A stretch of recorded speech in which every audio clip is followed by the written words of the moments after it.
In the history of China, the Revolution of 1911 was one of the most important events in the nation's history because of how the country ended its dark era of imperialist rule and stepped into the light of democracy.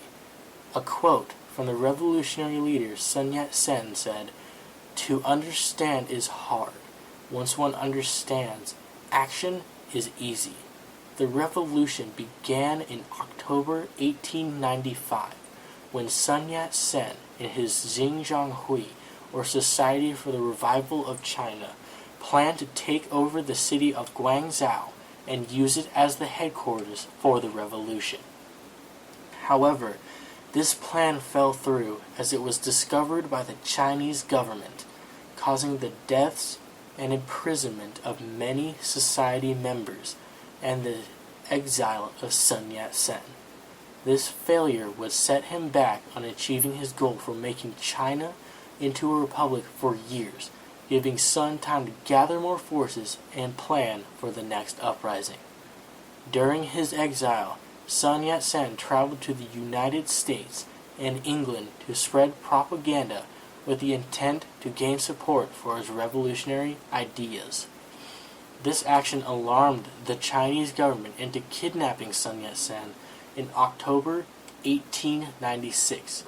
He later gained his freedom through the help of a former medical career friend in the British government who, at the time, were concerned that he would be executed.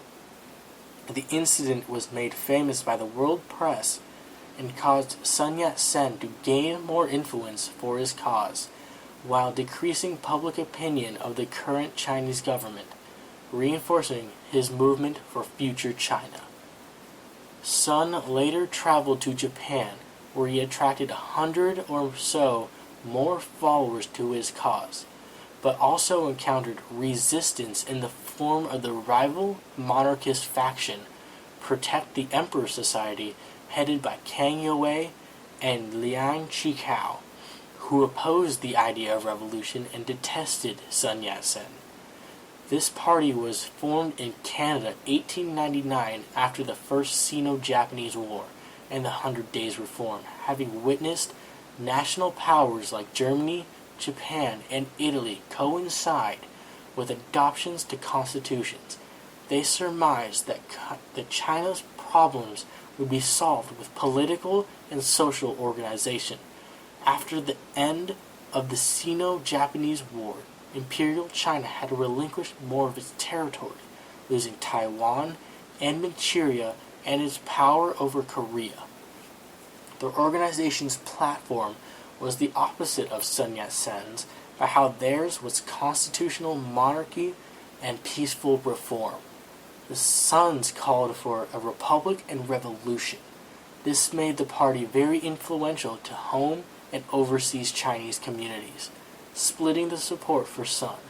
However, there were times where the leader of the party, Liang Qichao, would switch between violence and peaceful reform in the years of the organization's continued activity from 1899 to 1916.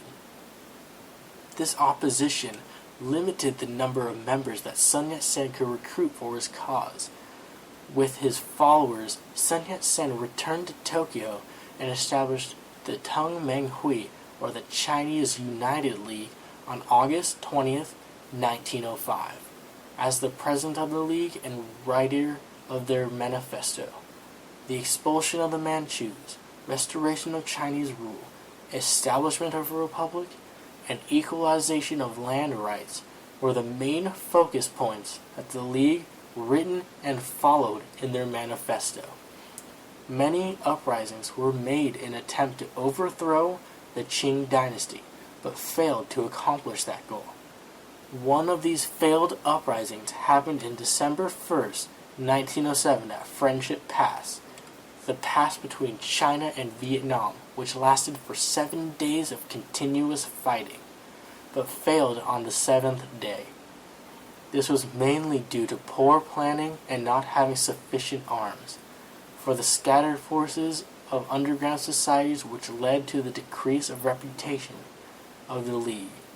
Another quote by Sun Yat-sen said, "When we undertake a task, we should not falter from first to last until the task is accomplished.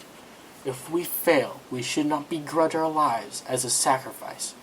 This is what we mean by loyalty." The ancient teaching of loyalty meant sometimes death. However, in October 8, 1911, a successful uprising led by Xing, the future director of the Kuomintang, in Wuchang, China, marked the end of the imperialist system. Sun Yat-sen was in the United States at the time when he received word of the successful revolt. He rushed back to China. However, before he went back to China, Sun hopped from Paris to London to ensure that neither nations would get themselves involved in the following conflict. This effort was made in order to make sure the various nations that had interests in China didn't give support to the Qing dynasty to support the revolutionaries.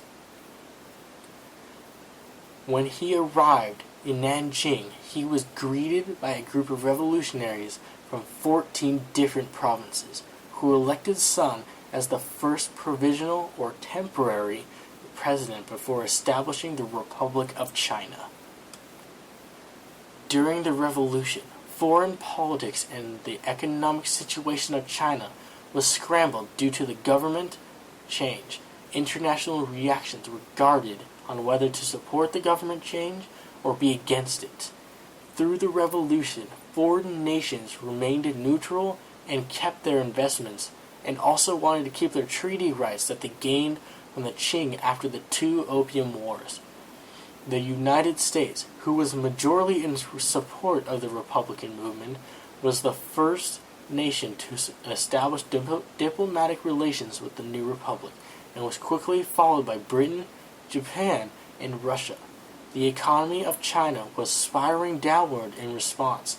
Before the revolution, the aftermath of the bloody Taiping Rebellion devastated the Qing economy and increased anger and resentment towards the dynasty, eventually resulting in the Revolution of 1911 and the collapse of the 2,000-year-old monarchy.